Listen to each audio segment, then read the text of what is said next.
Un Shadok a retrouvé dans l'espace le chapeau des gibis. Ceux-ci en profitent pour lui insuffler de mauvaises pensées.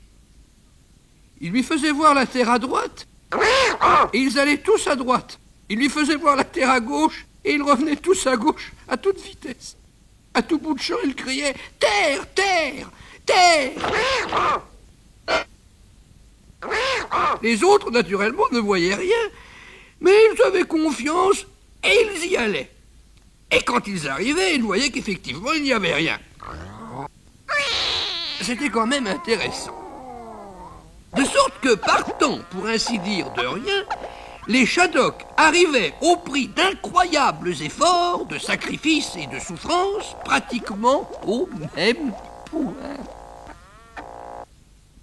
Les gibis s'étaient arrêtés pour les regarder, de sorte que, partant de rien eux aussi, ils arrivaient en fait à la même chose, mais en se donnant beaucoup moins de mal, il faut dire.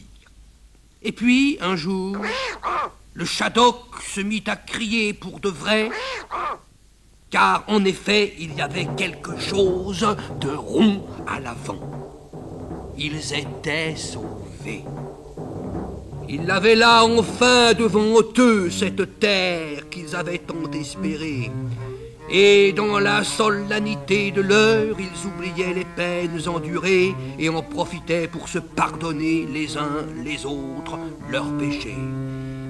Et la terre, grandiose et sereine, émergeait peu à peu de l'infini, comme si elle naissait pour eux seuls, rançon de toutes leurs peines.